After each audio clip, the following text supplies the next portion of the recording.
Las ciudades avanzan en su crecimiento y devoran las áreas naturales a su derredor.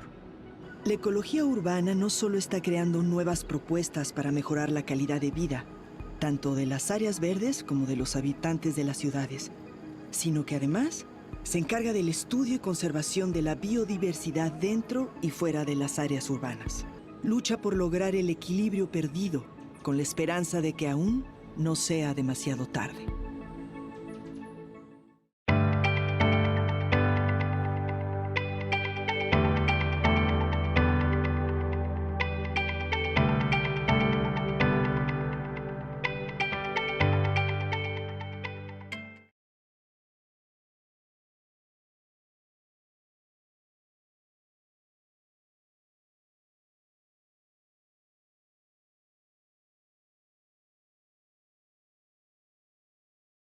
Las ciudades avanzan en su crecimiento y devoran las áreas naturales a su derredor.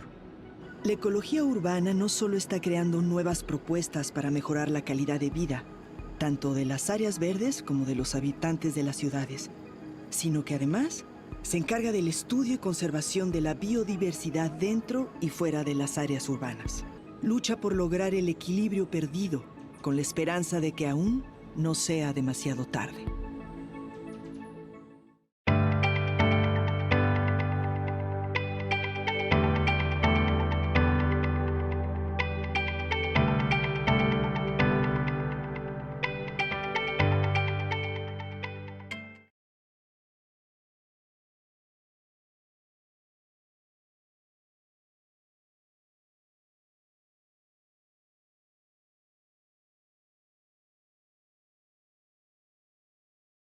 Las ciudades avanzan en su crecimiento y devoran las áreas naturales a su derredor.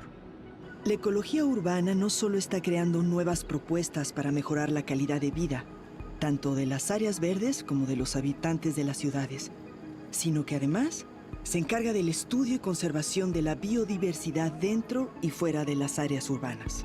Lucha por lograr el equilibrio perdido, con la esperanza de que aún no sea demasiado tarde.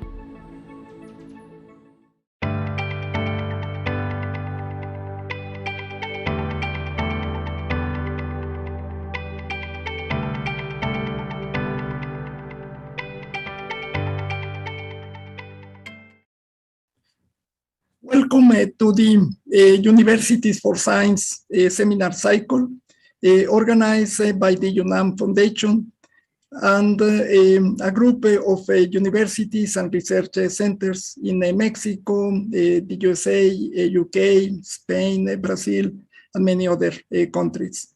Thanks very much for joining us today. And we have a very special conference on listening to the universe gravitational waves by Professor Sheila Rowan from the University of Glasgow. Bienvenidos al ciclo de conferencias Universidades por la Ciencia, organizado por Fundación UNAM y el conjunto de universidades y centros de investigación en México, en Estados Unidos, en Reino Unido, Brasil, Argentina, Chile. Les agradecemos mucho que nos acompañen y tenemos un evento muy especial, una conferencia a cargo de la profesora Sheila Rowan de la Universidad de Glasgow en Reino Unido sobre escuchando el universo, las ondas gravitacionales, que es uno de los temas de investigación de más rápido desarrollo en los últimos años y que nos ha abierto una manera muy interesante y novedosa de estudiar el universo.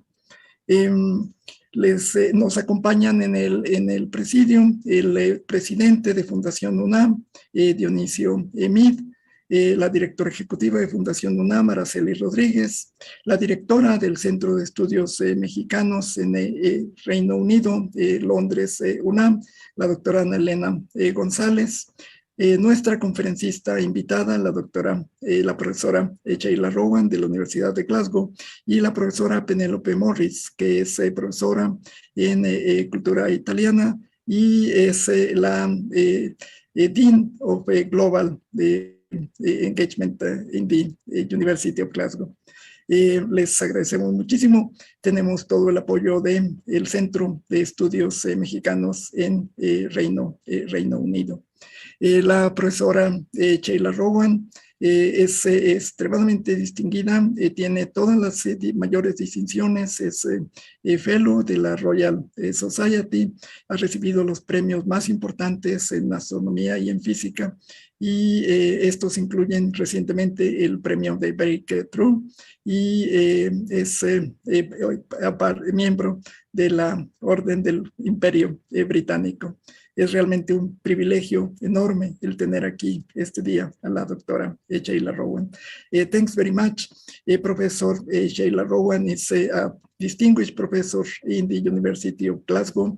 He has received numerous recognitions, including the Breakthrough Prize and the Hoyle Prize. The Kelvin Prize is probably one of the most distinguished astrophysicists we have. And today the conference is on one of the research areas of very rapid development on gravitational waves. We are extremely pleased to have you, and we welcome questions, comments through the different platforms of the University of the UNAM Foundation, and also the center in London in the UK. Thanks very much. And our president of the UNAM Foundation will say a few introduction and welcoming words, and then Professor Ana Elena González will make the presentation of our distinguished speakers today. Thanks very much. Dionisio, por favor. Thank you very much, Jaime, and welcome everybody. Welcome, Sheila, and thank you very much for the presentation of today. Thank you, Penelope. Thank you, Ana Elena González. You are making it possible to link the universities from various parts of the world. We have an audience of many parts of the world also. Creemos que esta ha sido una gran iniciativa que en el contexto de lo que hemos llamado la nueva realidad, pues nos está permitiendo que investigaciones en curso se pongan al alcance de todos quienes participan en este consorcio. Ya mencionaba Jaime que hemos sumado participantes de muy distintas universidades del mundo, y esta audiencia que antes se confinaba a quienes podían caber en un auditorio, hoy no tenemos límite. Nos pueden escuchar, como en esta ocasión, seguramente interesados del Reino Unido, seguramente interesados de muchas otras partes del mundo. Hemos ubicado esto, como digo, en el contexto de lo que hemos llamado nueva realidad, y creemos que esta nueva realidad pues potencia estas posibilidades de eslabonarnos entre muy distintos investigadores, académicos, estudiantes de distintas partes del mundo, y en la parte nuestra pues con la suma del Colegio Nacional, que es una entidad de enorme prestigio en nuestro país, con la suma también de la Universidad de las Américas Puebla y de nuestra propia Universidad Nacional. Siempre nos da gusto cuando participan expertos, conocedores, académicos de nuestra Universidad Nacional, pero siempre nos da igual gusto cuando participan, como ahora, expertos académicos de otras partes del mundo, porque justamente el propósito es que se eslabone el conocimiento y que se eslabone y participen de este avance científico, de esta capacidad de investigación tecnológica de muy distintas partes del mundo. Nosotros creemos que la nueva realidad pues, nos impone ya algunas lecciones, y una de ellas es esta comunicación. Precisamente la posibilidad de eslabonarnos a través de las redes con muy distintas partes del mundo, de intercambiar conocimiento entre expertos de muy distintas partes del mundo, es algo que llegó para quedarse. Creemos también que la pandemia no va a dejar el mundo igual que antes, y justamente una de las lecciones es el aprovechamiento de estas capacidades que ofrecen las redes. Y otras de las lecciones que han sido evidentes y que se imponen ya en el marco de la nueva realidad es que la ciencia importa. La ciencia importa, y importa mucho, y los científicos como Sheila, que hoy nos acompaña, también importan mucho, porque le aportan al conocimiento con su investigación, con su talento, pues una capacidad que permite que el mundo vaya siendo mejor. Y otra de las lecciones, pues es desde luego el del cuidado del planeta. Nos gusta mucho el título de la plática de hoy, Listening to the Universe, aunque aquí se haga referencia en particular a las ondas gravitacionales, lo que creemos que es una lección que se impone en la nueva realidad es precisamente esa, escuchar al universo. Y justamente en esta escucha del universo, en este cuidado del planeta, en este conocer mejor nuestra casa común que tenemos que cuidar, que tenemos que entender, que tenemos que involucrar en nuestra vida cotidiana, hay también uno de estos aspectos de la nueva realidad que creemos han llegado para quedarse.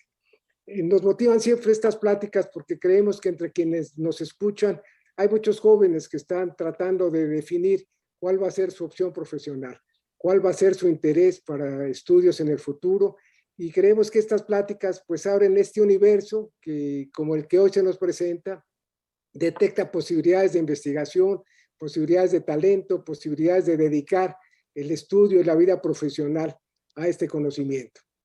Así que si fruto de esta plática, después Sheila recibiera algunos correos de jóvenes interesados de distintas partes del mundo, queriendo conocer más de lo que ella está investigando, de lo que ella nos está compartiendo, pues creemos que habrá sido un gran fruto de su presentación. Muchas gracias a todos por acompañarnos, nos motiva de veras esta presentación, nos motiva que sea otra vez el Centro de Estudios de Gran Bretaña quien hoy haya permitido la participación de este esfuerzo, de esta cooperación, y nos motiva mucho que los consorcios, el Consorcio de Universidades siga permitiendo que semana a semana compartamos conocimiento, compartamos investigación, compartamos esperanza por un mundo mejor. Muchas gracias a todos, welcome everybody, y listos para escuchar esta presentación. Muchas gracias, Sheila, muchas gracias a todos. Gracias, Jaime. Thanks. And Professor Morris, would you like to say a few words? It's just to say that I'm delighted that we could bring together our university with your foundation and this consortium, and to have a chance to contribute to the series of talks, which I think is just a fantastic series of talks, and it's been one of the positive things in a very difficult time. It's a positive thing that we've been able to come together in this way online, and we're delighted to be taking part in this, and I'm delighted that our very distinguished colleague Sheila Rowan is able to speak today. So thank you very much. Thanks very much. And Dr. Anna-Elena, please introduce our distinguished speaker. Yes, very well. Very happy to do so. I will tell you a little bit about her career, which is huge and wonderful. But here is just a summary of some of the things that she has done. Professor Sheila Rowan is an experimental physicist, and since 2009, she's the director of the Institute for Gravitational Research in the University of Glasgow in the United Kingdom. She received her BSc and PhD in the field of gravitational wave instrumentation from the University of Glasgow, and subsequently held research positions split between Stanford University and Glasgow before returning to full-time to a faculty position in Glasgow in 2003. She received a Hoyle Medal and Prize of the UK Institute of Physics in 2016 in recognition of her pioneering research on aspects of the technology of gravitational wave observatories.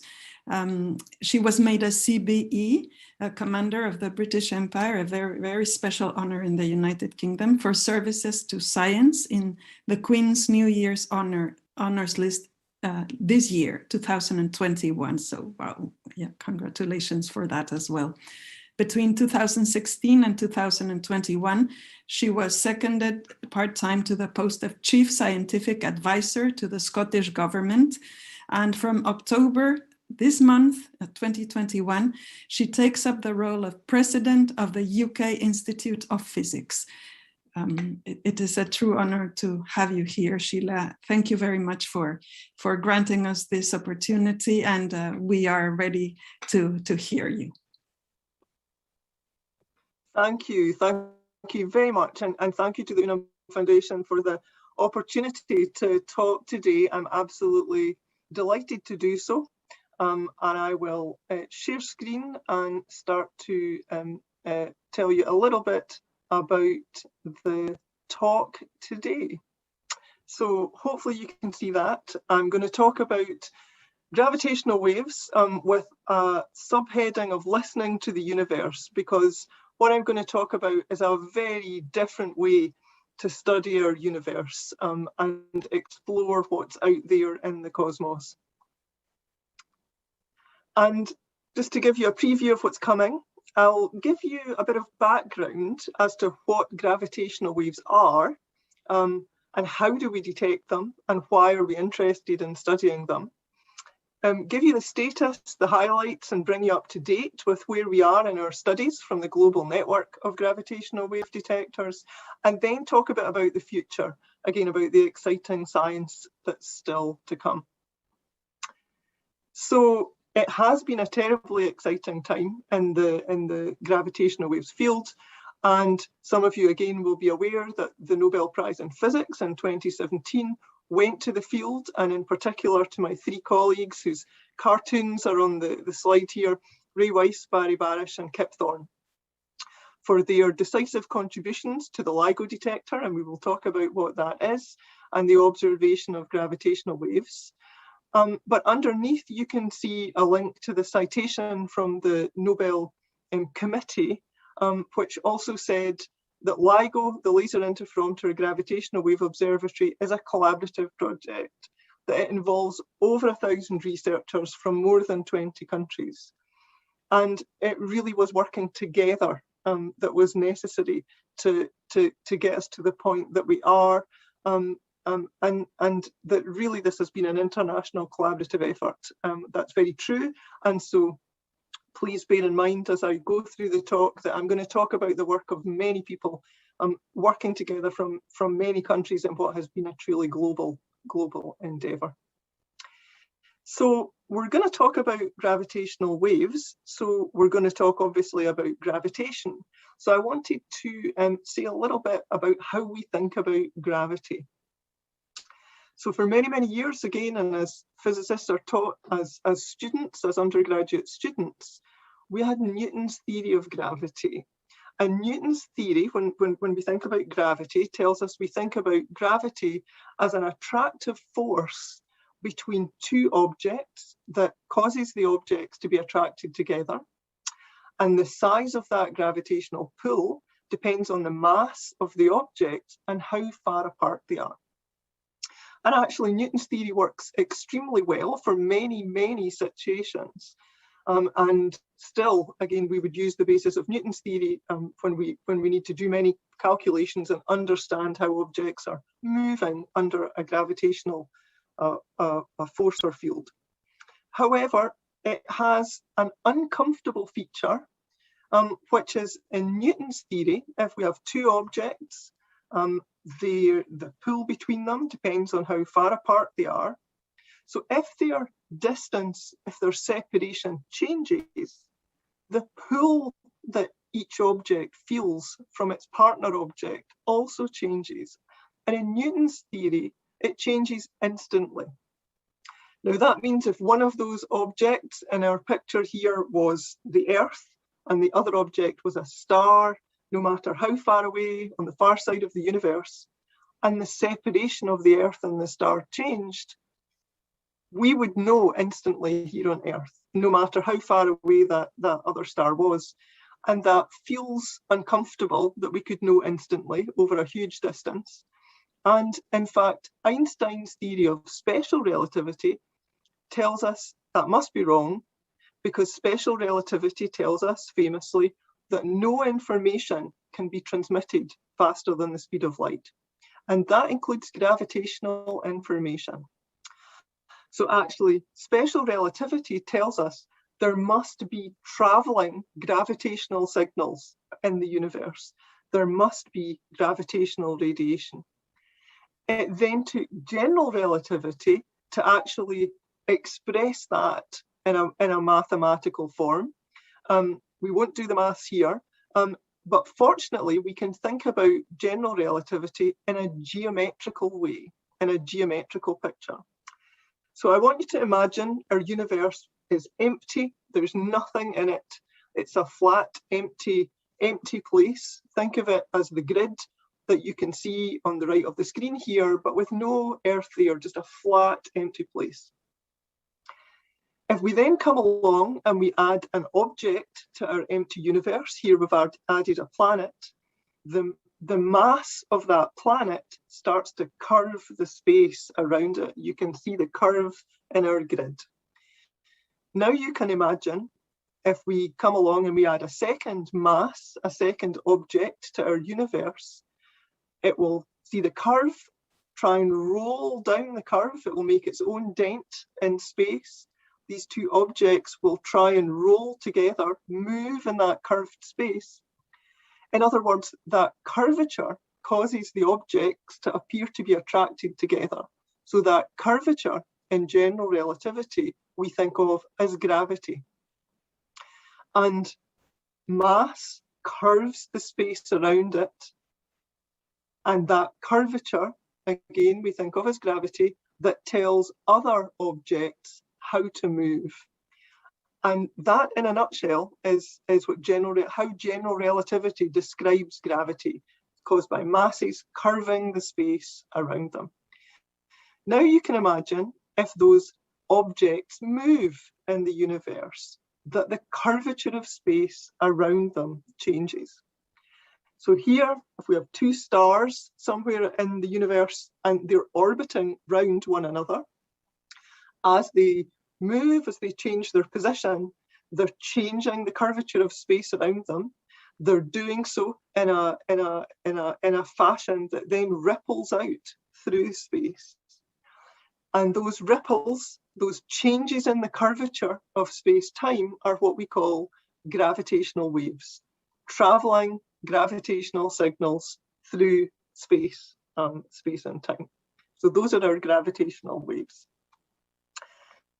You can imagine, though, as they travel out from the stars, in this case, the orbiting stars that produce them, they spread out through the universe like ripples across a pond. So by the time, if they're produced somewhere far out in the cosmos, by the time they reach us here on Earth, they've become pretty weak. So to detect them, we actually need to build very, very sensitive instruments. And in fact, by the time that they reach us here on the surface of the Earth, they're causing effects, ripples in space and distance here that are less than 1,000th the size of a subatomic particle. So they are very small effects indeed, and that makes a challenge. So what physical effects are we talking about that we're trying to measure?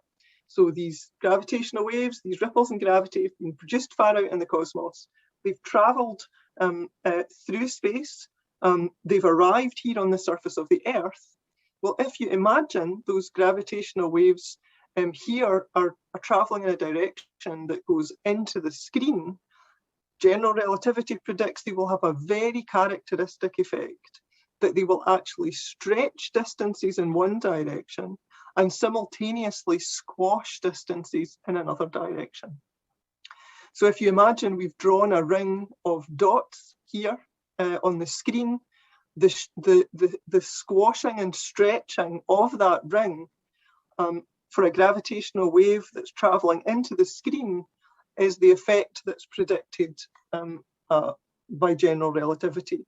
So if we laid down our markers and we wanted to detect the effects of gravitational waves, we would try and measure the distances and the change in the distances that you see on the screen here. It's a very characteristic stretching and shrinking alternately of distances. So that's the effect, the physical effect that we try and measure here to pick up gravitational wave signals. And there is a particular kind of instrument that lends itself very well to this kind of measurement. And again, it's one that undergraduate students will recognise from the physical laboratories, and it's based on what's called a Michelson interferometer. we take light from a laser, we shine that light at essentially a half-silvered plate, a beam splitter, that splits the beam of light in two.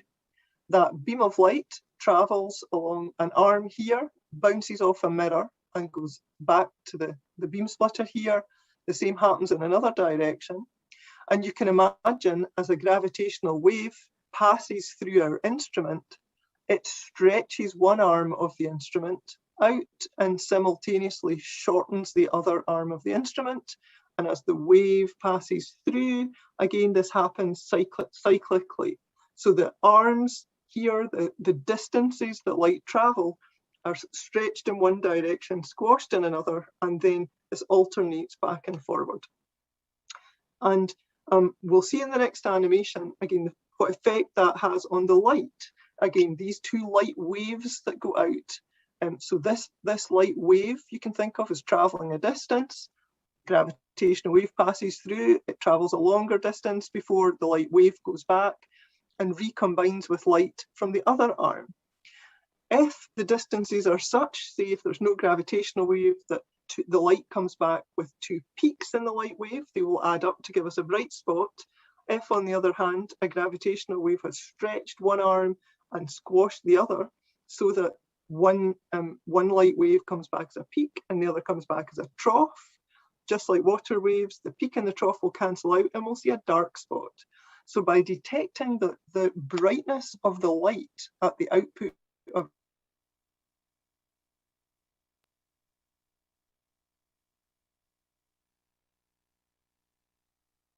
well, if we say that a gravitational wave stretches one of these arms by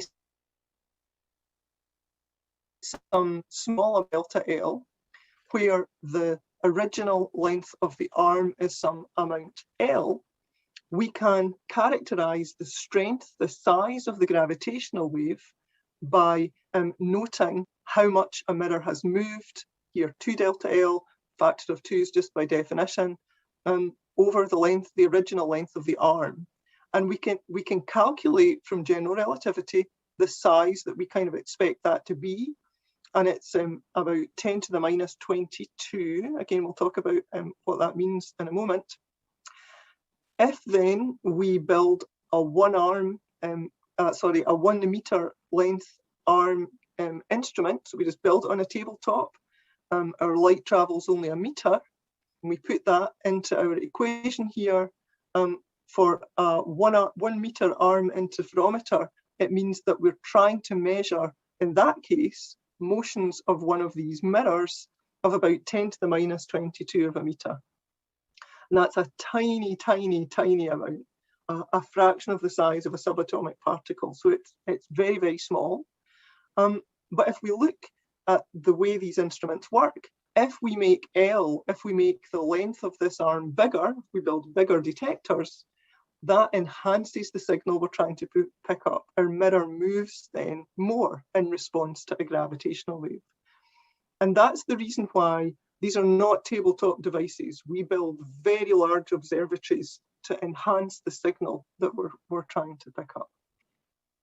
And so just to show you an animation again of how these detectors work, we send the light from a laser through a beam splitter, it goes out, bounces off mirrors. Those mirrors form our markers in space.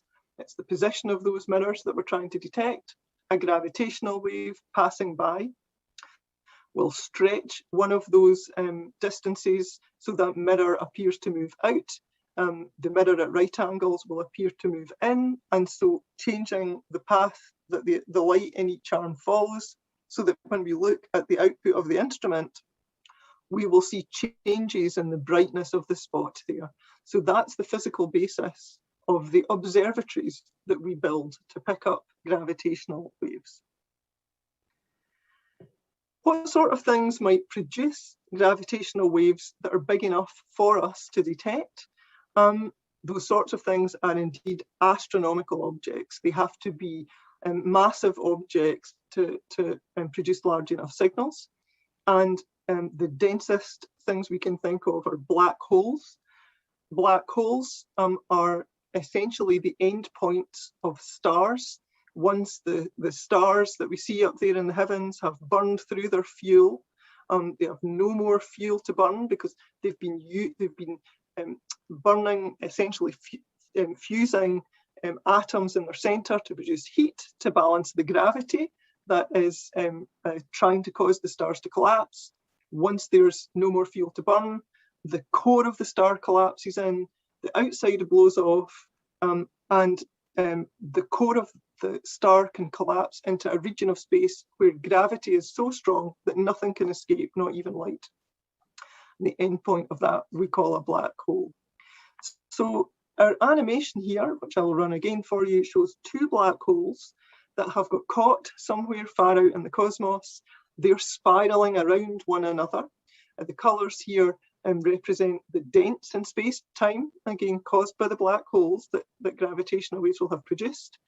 As these black holes spiral round, they're stretching and squashing the space-time around them, producing gravitational waves. As they do so, they're losing energy. They get closer and closer together. Their rotation gets faster and faster until eventually the black holes come close enough that they collide. They actually merge and a new black hole is born. And we'll see that in the animation, just in the last fractions of a second. There, the black holes merge. A new black hole is born, it wobbles slightly, and the signature of that process, the signature of that collision, has produced gravitational waves that then ripple out across the cosmos, and they take with them an imprint of the process that produced them. So by studying that signal, that gravitational wave signal, we can learn what produced it, and we can do astrophysics and astronomy in a way that we could not do in any other way, it turns out, in all likelihood, for this kind of collision. So if you look this time at the plot just below the coloured animation, you'll see a wavy line. And what that line is telling us is the very characteristic way that we would expect the separation of 2 points marking out distances here on the surface of the Earth, the way we would expect those distances to change as a gravitational wave produced by this kind of event came through.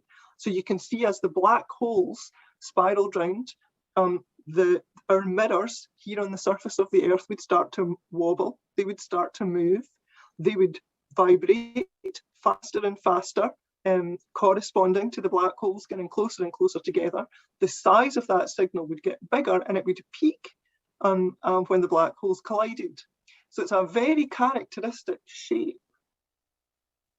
And indeed, a signal just like that was the first gravitational wave signal that was detected by the LIGO observatories. There are 2 of these observatories. Again, we'll see a little bit more about them in a bit. One in Hanford, Washington State in the US, one in Livingston in Louisiana. And the pictures that you can see here are from the paper, the first reported detection of gravitational waves. And on the top, you can see the signals that were picked up from the motion of the mirrors in our observatories. And it's a very characteristic shape. I want also to point you to the bottom plot on the screen here. The top one, remember, is telling you about the motion of the mirrors. The bottom plot is the same information, but it's plotted slightly differently. You'll see time along the bottom there in fractions of a second. So this signal that we picked up was short. Again, it spent a short time in our instrument, although those black holes had probably been spiraling for a long time before we were able to pick the signal up. And at the bottom there, you'll see time, about half a second. And you also see up the left-hand side frequency. So that's telling us the frequency content of the signal above, how fast our mirrors were wobbling, and the brightness of the signal is telling us about the size of the signal. And these are different ways in which we can try and envisage the gravitational wave signal, because what we do not get, unlike a conventional telescope, is a picture of the sky showing us the electromagnetic signals, any light, because these were two black holes. So we are picking up vibrations. We're not imaging a portion of the sky, and these are just different ways to represent the signal that has come in. And there's one other way that we can do that. We can take those vibrations and we can turn them into sound.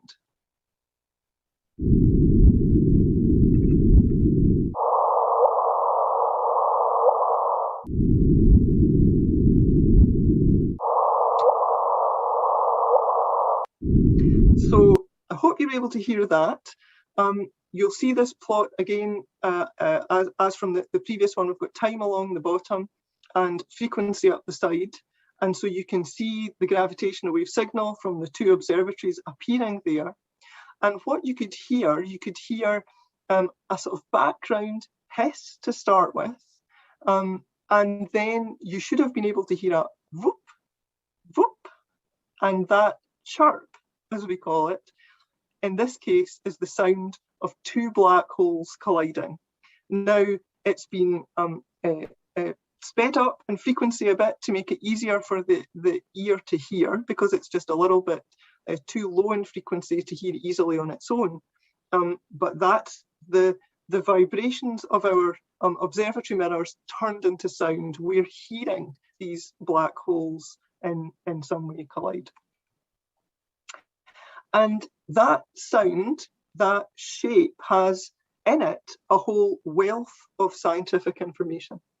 We can tell from the exact shape of the signal that these were two black holes colliding, not any other kind of star. We can get the mass of the individual black holes, one about 36 and the other about 29 times the mass of our own sun.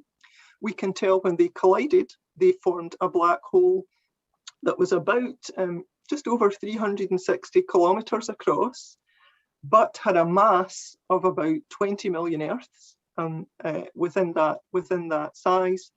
We can tell that that final black hole was spinning, that it was spinning about 100 times a second, that a point on its circumference was traveling at nearly half the speed of light. And actually, because of all of that, we can tell it wasn't exactly a sphere. It was a bit squashed, again, just due to the motion. And all of that information is buried in the shape of the signal that we pick up, the exact way in which the mirrors in our observatories move. Now you'll see at the top of this slide the title GW 150914. That is the snappy title that we give this event. And to help you understand what that number means, it's actually quite simply GW stands for gravitational wave, and the numbers are the date on which the event was detected. In this case, the 14th of September 2015. So anytime you see that kind of number, you'll know when the event was detected. We also, from that signal that was picked up, get the distance out to the collision, how far away those black holes were when they merged. And in this case, the distance was about 1.3 billion light years, where light years is a distance. A light year is the distance that light can travel in a year. So this collision happened 1.3 billion light years away. It then traveled across the universe to reach us here on the surface of the Earth. To give you a feeling for scale, here's a sort of local group of stars with our own sun in the middle. And this distance is about 100 light years. Our detection was just about 100 years after the prediction of gravitational waves from general relativity. So about 100 years ago, our gravitational wave had reached a distance sort of somewhere out here. It then traveled onwards. It reached us on the 14th of September 2015 on the Earth. And as that gravitational wave signal passed through the Earth, you'll remember the effects are to stretch and squash distances. It passed through us and then carried on its journey across the cosmos. You will notice it's a scale of effect vastly exaggerated. We did feel the vibrations as the gravitational wave passed through, but remember they were tiny. They were absolutely tiny. but they were picked up by the LIGO observatories. So as I mentioned, one of these observatories is located in Hanford, Washington State, the other one's in Livingston in Louisiana. They are jointly managed by Caltech and MIT. The instrument science that is required to make these measurements really pushes the state of the art in measurement technology. And although these are operated by Caltech and MIT, there's a group, as I mentioned back at the beginning, of many scientists in many countries who have both contributed to the measurement technology needed and also use the instruments and analyze the data and do the astrophysics associated with this. I mentioned these are large. To give you a feeling for how large, we'll do a quick flyover of both the Hanford and the Livingston observatories. First of all, this is the Hanford site in Washington State. It's actually on the Department of Energy Nuclear Reserve there. You can see just off in the distance a little dome of a reactor, but right in front of us here is one of the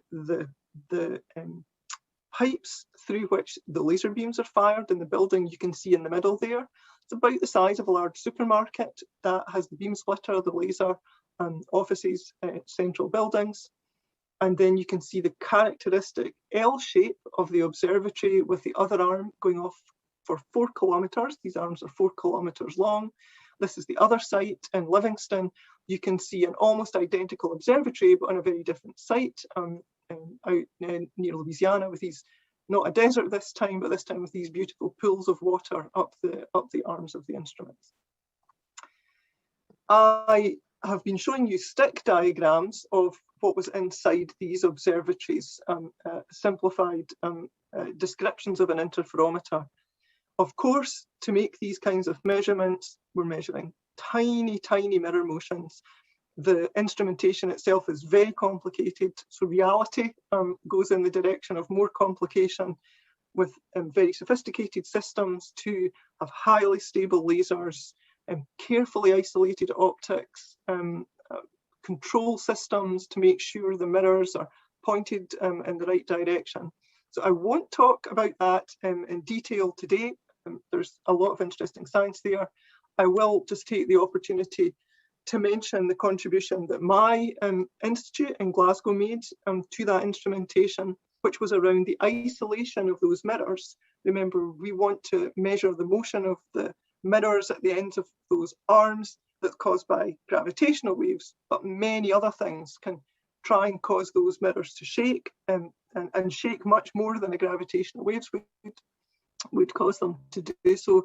So we designed some of the systems to suspend those mirrors. They actually hang as pendulums to provide both seismic isolation, and we actually carefully designed them so that the very thermal motion of the molecules and atoms that make up the mirrors and their suspension fibers is minimized, and we actually suspend each of these mirrors, which is each one is 40 kilograms.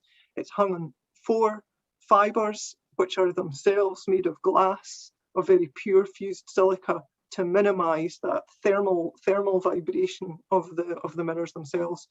And so that was a contribution from the UK, led by my institute in Glasgow and part of my personal research.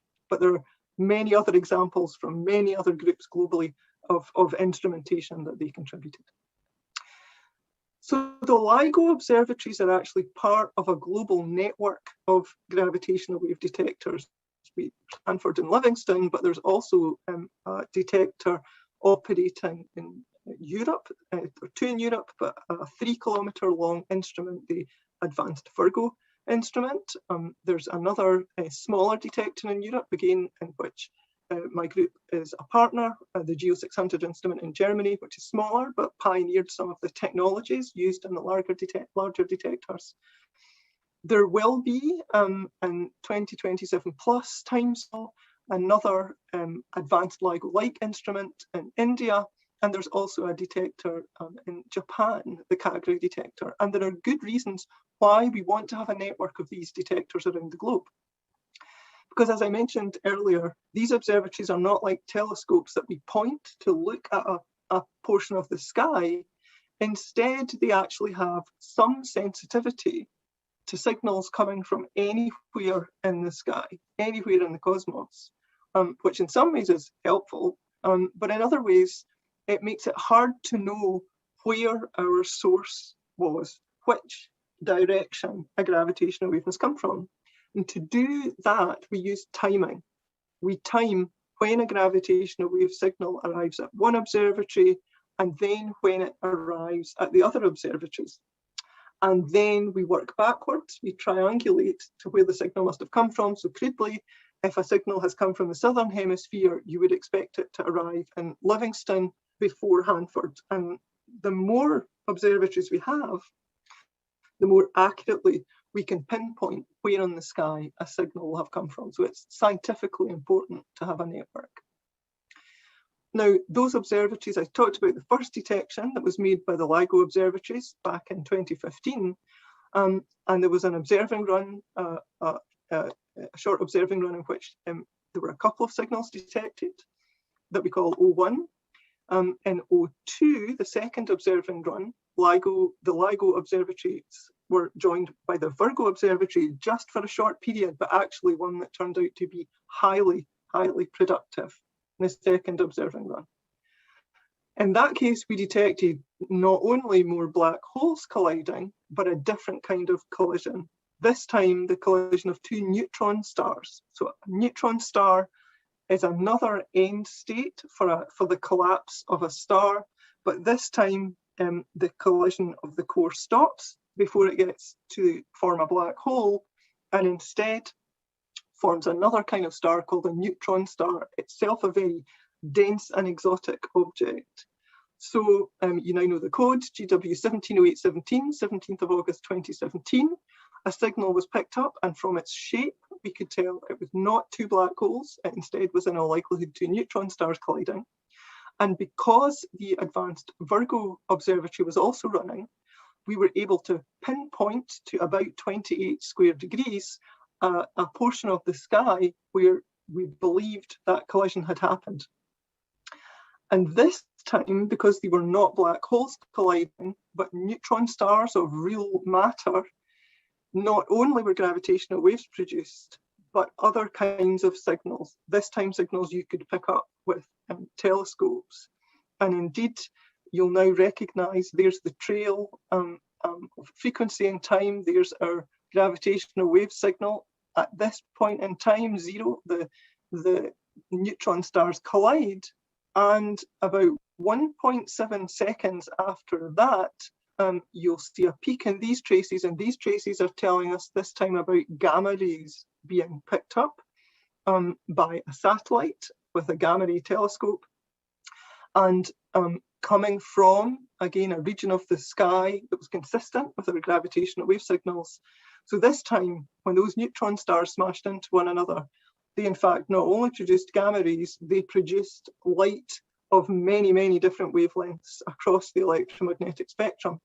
You can see here a lovely artist's rendering of two neutron stars colliding, light being produced. So after a couple of seconds, there was a gamma ray burst. After a number of hours, there was a bright optical source observed. Again, this type of collision, called a kilonova. After that, infrared, UV, X-ray, radio, right across the spectrum. And it really was an unprecedented, as it says on the slide, set of measurements using both light and electromagnetic signals and gravitational signals. And because of that, there was a raft of science that could be done just from this one detection. I won't go through these in detail, but again, I encourage you to take a look at some of the papers on this. We, for the first time, were able to confirm the speed that gravitational waves travel at compared with the speed of light. General relativity predicted that to be the same, but here we had an actual measurement. We had hints at what kind of material neutron stars might be made of, because that itself, again, is not something we can study here on the surface of the Earth with any ease. Space is our laboratory. We had confirmation that it is colliding neutron stars that have been producing bursts of gamma rays. That was a theory, but not confirmed until these measurements. And Another one, again, we also got a gravitational measure of the expansion rate of the universe, again, previously measured by light, again with some occasionally conflicting results. One other thing we also got from studying the light coming from this collision that gravitational waves told us was neutron stars was the source of the production of many of the heavy elements in the universe. And this beautiful rendering of the periodic table tells us that some of the common elements we get from the original stellar explosions, from supernovae, some produced actually in the Big Bang, again early in the universe, but some of them are coming predominantly from the collision of neutron stars. And a couple of these you'll be familiar with, and you saw that beautiful artist rendering with the gold and the silver there. And indeed, if we look at these elements here, you'll see that gold and platinum are two of the nicer, shinier elements that we believe the majority of which in the universe is produced by neutron stars colliding. And of the various places this story was picked up, one of them was the front page of the Financial Times, which some of you will recognise as a business paper in the UK, again with global reach. They don't often put science stories on the front page, but there they have an artist rendering of two neutron stars colliding, possibly because of the knowledge that that's where the gold and platinum in the universe is coming from. That's all I can assume, but it was lovely to see that picked up. So with a couple of observing runs, now again we've gone from that first detection from multiple detections, and this plot here up the side is mass in number of times the mass of the sun, so 20 times the mass of the sun, 4080. The blue circles here you can see are pairs of black holes with the size of the black holes and stellar mass here colliding to form new black holes up to 80 times the mass of our sun. In purple are individual black holes that we believe should have existed, should be there from electromagnetic observations of the matter moving close to regions of space that suggested a black hole present. And there are two neutron stars, again colliding to form either a very heavy neutron star or a light black hole. So now we start to have a family of these. And once you have not one or two events, but multiple events, you start to be able to do statistics and understand the properties of populations of these objects that lets us do very different sorts of science. So that was back in 2017. Since then, we've had a third observing run, joined this time for a short period by the CAGRA instrument. And we deliberately, in fact, turn the instruments, the observatories, off, improve their sensitivity, tweak the instrumentation, upgrade them, and then turn them back on again. So we've now finished a third observing run. And again, as you might imagine, this observing schedule, of course, for future runs, will be delayed, again, just through the events in particular of the last couple of years. So that these dates, again, are likely to be shifted to the right slightly. But if we look at that third observing run, having made the instruments more sensitive, we're now able to pick up even more signals. So this time, all the events you can see on this plot were detected in gravitational wave signals. The blue dots, again, telling us about black hole collisions. Now, again, you can see up to 160 times the mass of our sun as the final black hole collision. That starts to take us into new territory, into what are called intermediate mass black holes. Previously, we had evidence for light black holes, a few times the mass of our sun, and what we call supermassive black holes that exist at the centers of galaxies, including our own, which are much, much heavier. But there was a gap of evidence for black holes of sort of a bit over 100 and up solar masses. So for the first time, we've evidence of those. The spins of these black holes, remember, we can get some information about that from the shape of the gravitational wave signal. The relative spins of black holes in a pair start to give us hints about how that pair might have formed, whether the black holes formed individually, came together a bit later, or whether there was already a pair of stars, all of that starts to build up a picture of evolution of stars and black hole systems. And the more sensitive we make our instruments, the more we are able to build up that picture back through cosmic time. So just to give you a visual idea of, again, how significant it is to improve the sensitivity of our instruments and why we do turn them off and turn them on again. Here's time and days along the bottom. The different coloured bands are just telling you about the time or the duration of our different observing runs. And up the side here is the cumulative number of detected events, gravitational wave signals or candidate events. And you can see as we moved from the second to the third observing run, remember we turned off, we made our instruments more sensitive. You can see the increase in the rate of our detections, which is significant. So it's well worth us making those improvements. And we will continue to do that. We've completed our third observing run.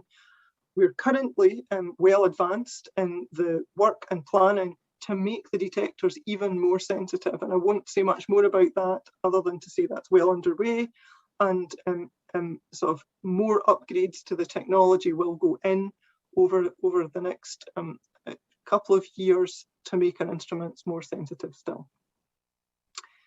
So that's the generation that we have at the moment. But we actually think in quite long time scales, because the technology that we need requires such a lot of R&D. We plan quite far into the future for the laboratory work that's needed to build our next generation of instruments. And there are good reasons to do that. Here we are sort of towards the end of 2021, and we're about to upgrade instruments, those observatories, in the current infrastructures that you saw the pictures of. But actually, our instruments, having made the first detection back in 2015, the actual building of those instruments and that infrastructure started much earlier, again, to build these sophisticated observatories. So we will eventually hit the limits of our current infrastructures, what's possible on the sites we have, in the footprint that we have. But there is still far more science to do. And so that's a question that we've been working on for some time in Europe since early in the 2000s, with a design concept involving various countries to build an even larger detector, this time 4-kilometre long arms, probably triangular, located underground to isolate it from some additional noise sources. There was a recent update to that design in 2020. Again, you can find this available on the web and looking at what's possible. And indeed, there are sites under investigation for where such a detector could go, one in mainland Europe, actually one in Sardinia, and there's substantial work ongoing on looking at the sites, characterising them, and looking at the R&D, the technology that's needed to make our measurements even more sensitive.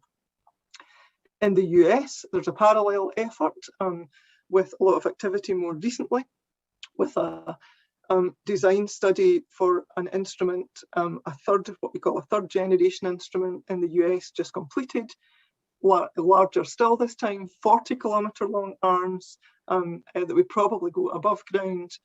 So that's a concept in which there's significant work too. And why is that? Well, despite the fact we've done fantastic science so far, there's still a huge amount more to study out there in our universe. So on this plot, you can think of us as somewhere in the middle here. You'll recognise our first detection, GW 140915, that was our first black hole collision.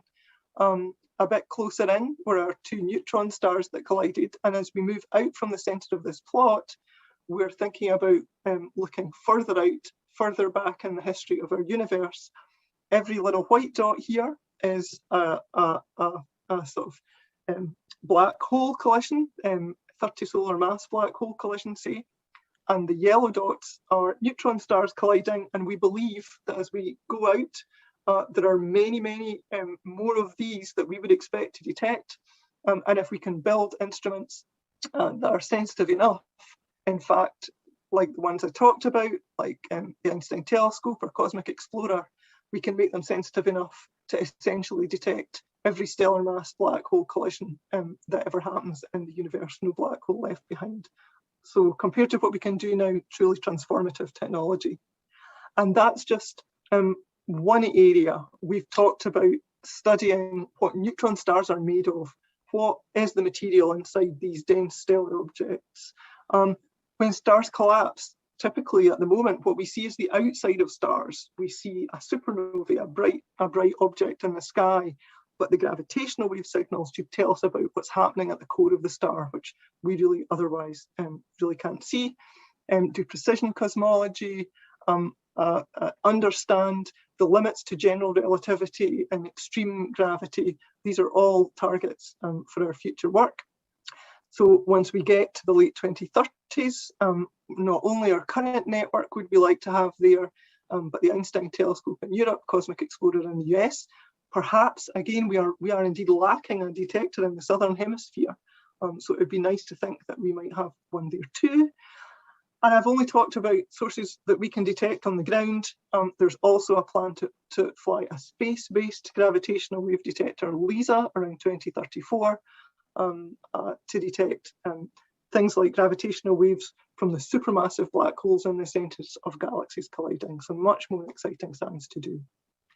And just to finish, some of that technology, and these are all examples from my own institute here in Glasgow, has applications much closer to home. So we also look for ways to take some of the technological developments that we've worked on for our observatories and use it to help people's lives here and now. These are just some of the examples, actually improving the efficiency with which we can scan retinas in the eye to look for disease, working with a company here in the UK to do that, using our knowledge of how to control vibrations to work with biologists, stem cell biologists, to use the vibrations to preferentially turn stem cells, which can turn into any cell in the body, into bone, to help people with bone implants and with osteoporosis. So just a couple of examples there. So to finish, I've spent quite a bit of time telling you about how we study things that are dark, but in truth, there's so much more to do. And I really think there is a bright future ahead. And I will stop there.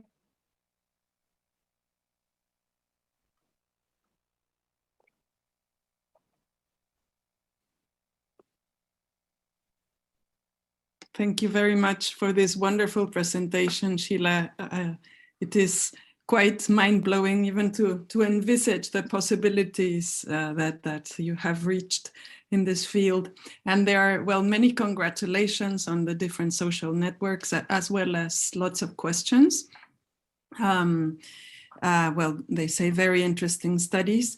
How do gravitational waves travel? Does their energy dissipate as they move through space? So there's very little dissipation of energy. Again, it's one of the aspects of gravitational waves that is helpful for us is that they don't dissipate energy easily, because it means when the signals arrive with us, there's very little that has disturbed them between what produced them and when we detect them. So we get mostly quite a good piece of information about what produced them. However, that's also the reason that they are very hard to detect, is they interact very weakly with anything, and that's why one of the reasons why it's difficult to pick them up. So it's not that they dissipate energy, but they do spread out. If you think about ripples on a pond spreading out, so the further you go from the original splash, the smaller the signal is, simply because they've spread out through a larger region of space. Mm-hmm. And well, this is related to the following question. They ask, is their amplitude higher when they're closer to the source? So and think about the ripples on a pond. You could imagine the amplitude being higher nearer to the origin, but then it's as that spreads out through a larger region, then the amplitude in any particular region of space is smaller. Mm-hmm. Thank you. Then another comment is, well, it's a very interesting discovery that the merging of black holes generates gravitational waves. Are there other phenomena that generate gravitational waves? Mm-hmm.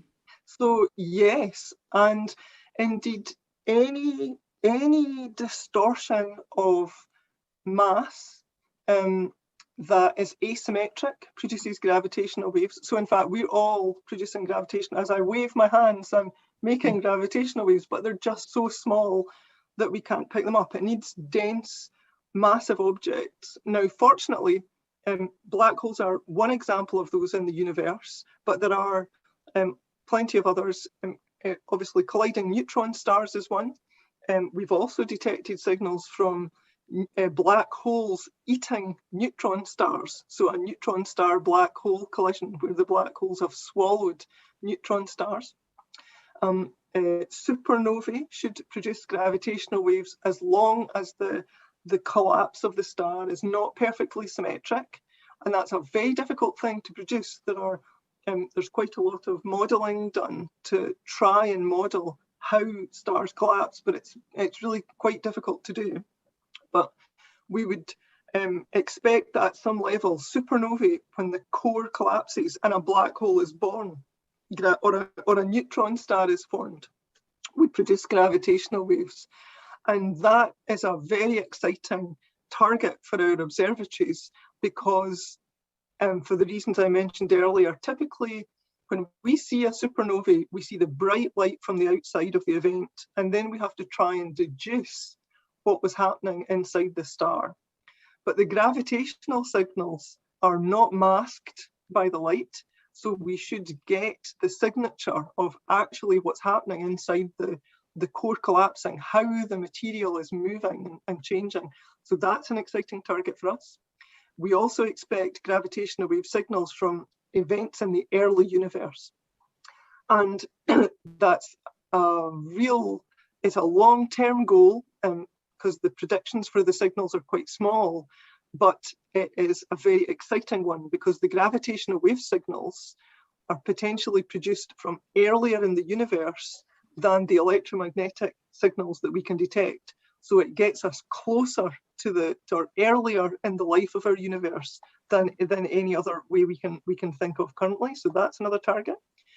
There are also more exotic objects that are predicted to produce gravitational waves, things like cosmic strings. Again, there are some string theories that talk about defects in the early universe, very different sort of objects than the stars we think of, but they may produce gravitational wave signals. So there's a set of other things out there that we look forward to detecting. And I would say particularly because in every other branch of astronomy, when a new telescope that operates at a new wavelength has been built and people have looked at the sky, they have discovered unexpected things that were not predicted, things that are real surprises. And I think that will be true also in the gravitational waves field. Fantastic. That's incredible. Somebody else asks, do gravitational waves show reflection, refraction, and diffraction just as waves in fluids? So they interact weakly. What they certainly can be is lensed. So this doesn't matter to us over short distances, but if you imagine the cartoon I showed at the beginning with a star curving space around it, and we know that light can be lensed around dense objects.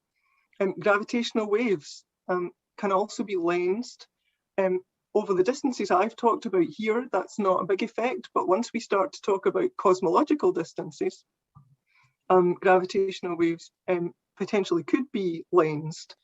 So when we go to the future, those bigger detectors that I talked about, with a space-based detector, those start to be effects that we have to think about. Thank you. There's another question that I think you mentioned something similar a little while before. Do gravitational waves interact with magnetic and electromagnetic fields? So that's a good question. So they can interact certainly with electromagnetic fields. So a question that was not asked this time, but often is when we build our instruments and we use light to sense the motion of the mirrors, doesn't the gravitational wave stretch the wavelength of the light? And so then you wouldn't expect to see anything. Well, gravitational waves do affect the light in the arms. As it happens, they don't affect it in a way that means the effect cancels out, but they can have an effect on the light in the arms of our instruments too. Those instruments are incredible, and they do take a lot of space, to say the least, no? And yes, of course, the plans to build them underground are very, very ambitious and yeah, mind-blowing. Someone else who she says, I do not know the field, but are there barriers to gravitational waves? Can they be beamed or concentrated? Gosh. Well, they can be lensed, so that's one way to, but I mean, it's very difficult to think of controlling gravitational waves, again, because they are to produce them in any way requires such objects of astronomical scale that it's difficult to think of controlling them. I mean, people have considered other ways in which we could generate gravitational waves usefully here on Earth and use them for communication, but the masses and the energy needed is so strong that I think we are not able to think about controlling them that way. But as I say, there are astronomical effects that could affect the propagation of the waves.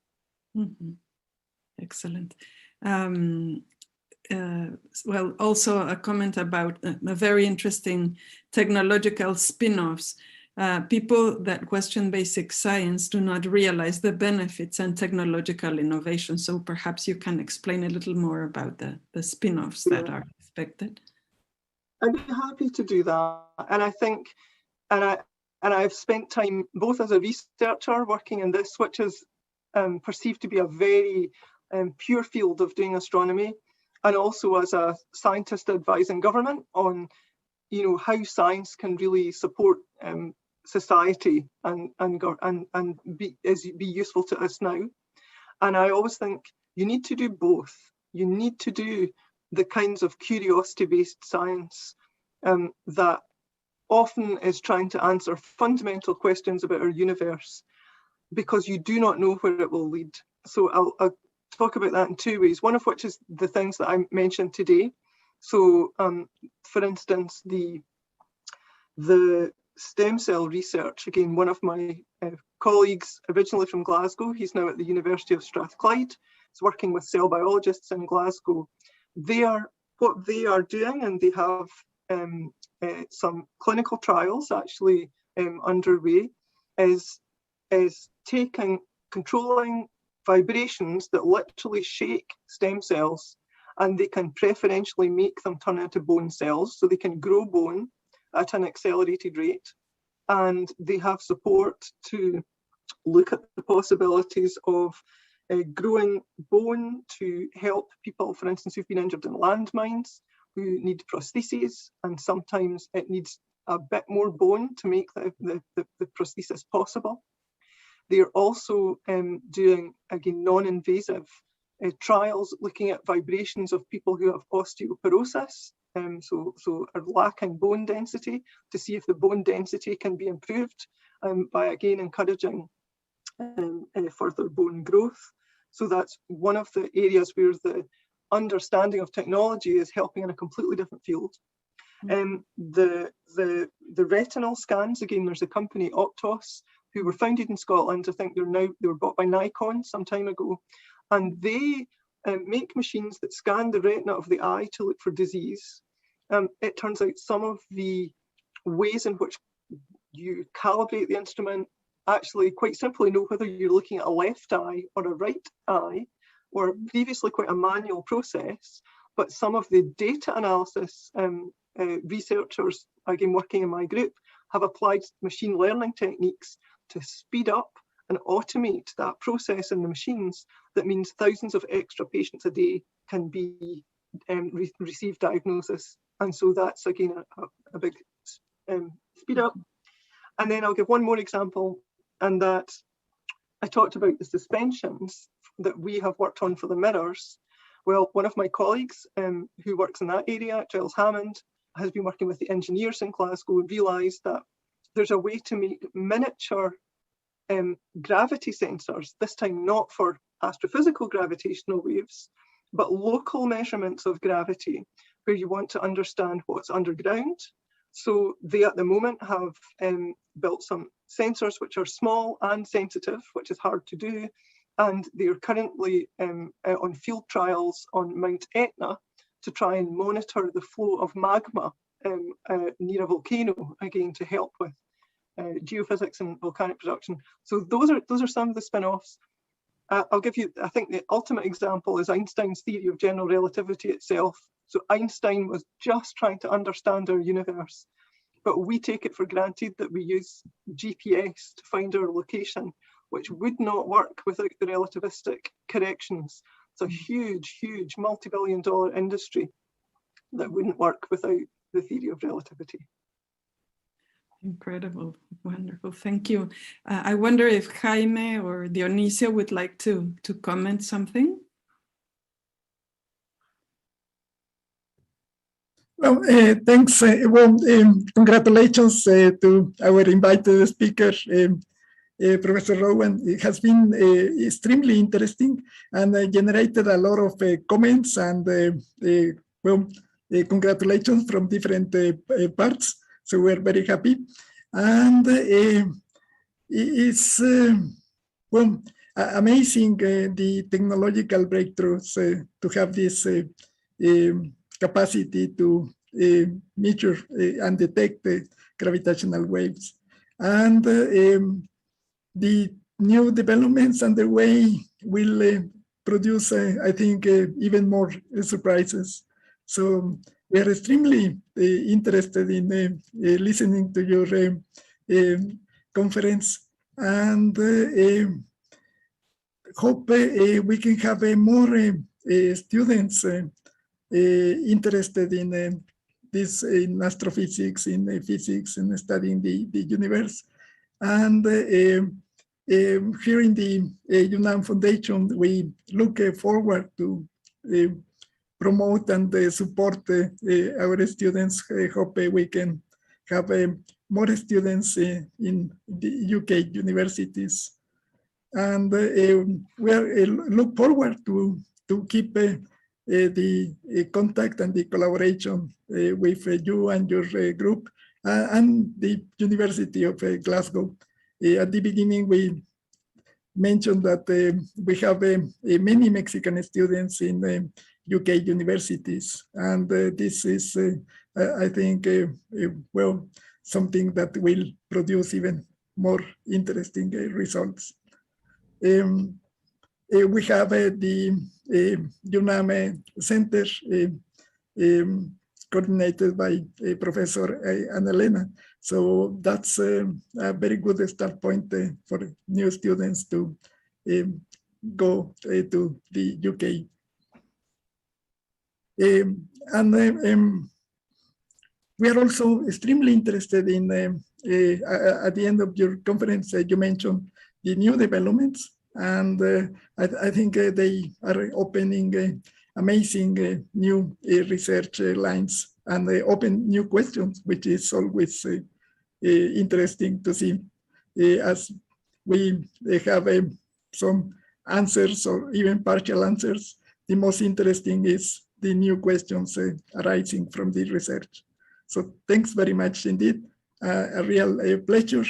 And we invite on behalf of the UNAM Foundation, we invite to the other activities we are developing, and we thank Professor Morris for joining us, and we look forward to have a close interaction, and this produce new synergies, I think, we can do much better. In Mexico, our community is relatively small compared to the one in the UK. And we are somehow isolated, and I think this is not good for good science. So we look forward to interact with the University of Glasgow and develop a partnership and new projects. Thanks very much, and really very interesting conference and very interesting studies, certainly. Thank you. Thank you very much. Pues muchas gracias. Ha sido un placer participar en esta presentación que hoy se nos ha hecho. Estamos muy agradecidos y pues nos entusiasma lo que decía precisamente al final de su presentación, Sheila. Hay muchas preguntas todavía, y que haya tantas preguntas pues nos motiva a que haya muchos más estudiantes que quieran ayudar a Sheila y a quienes se dedican a esta investigación a buscar respuestas. Eso es lo que nos motiva de manera muy particular, y yo creo que pues sí, a veces pienso que hay un antes y un después en los últimos 50 años. Aquí me queda claro que en materia de física hay un antes y un después con Einstein, y que su persona sí, pues realmente casi permite que se divida en dos el avance de la física, pero ya después de él, y seguramente pues muchos de sus predecesores lo anticiparon también, el avance tecnológico, el avance científico, la capacidad de conocimiento, pues es amplísima. Y yo creo que pues lo que es aquí bien interesante es que una investigación en curso como la de hoy nos presenta muchas realidades, pero también muchos desafíos. Y justo lo que queremos es que muchos más jóvenes, no solamente ya de México, porque esto está abierto a todo el mundo, que puedan sumarse a estos espacios de investigación y de desarrollo. Nosotros en Fundación UNAM nos gusta decir que cambiamos historias de vida, y yo creo que qué mejor que cambiar la historia de vida, pues cambiando la historia de nuestro universo, de nuestro planeta, con más capacidad, con más conocimiento, con más talento. Eso es lo que nos motiva de la presentación de Sheila del día de hoy, y nos motiva también pues que la Universidad Nacional Autónoma de México, nuestra UNAM, esté siempre esta vanguardia del conocimiento, que nos permita estar, digamos, al tanto de lo que pasa en el mundo, y que al amparo de su capacidad pues podamos convocar a estos consorcios por la ciencia, a estas muchas otras universidades que están trabajando, que están investigando, que están abriendo espacios, inclusive, como aquí lo mencionaba Jaime, a muchos jóvenes mexicanos que están estudiando en el Reino Unido, pero a muchos jóvenes también que puedan sumarse a este desafío del conocimiento al que hoy nos invita Sharon con su presentación. Muchas gracias de nuevo. Creemos que la nueva realidad que llegó para quedarse, pues es porque llegó para plantear nuevos desafíos, para plantear nueva capacidad de conocimiento, para abrir nuevos espacios a la investigación y para acreditar, pues, para lo que nosotros es casi un principio básico: el respeto a la ciencia, el respeto al conocimiento, el respeto que tenemos que tener a los científicos, como el que hoy nos ha hecho esta presentación, que, como digo, nos invita a más reflexión, a más investigación y a más conocimiento. Muchas gracias, Sharon, por tu presentación. Muchas gracias, Penélope, por habernos acompañado, y muchas gracias también a Ana Elena por haber sido pues, quien nos ha contribuido con su auxilio a la moderación de este evento. Gracias de nuevo a todos, y como menciona Jaime, pues los invitamos a seguir las presentaciones de la Fundación. El próximo jueves tenemos nuestro documental Por la Ciencia, y el próximo martes en este ciclo de Física y Matemáticas para Todos, con una nueva presentación que nos permite ir conociendo cada vez más de este planeta en el que todos vivimos y al que tenemos que cuidar. Gracias de nuevo y muy buenas tardes.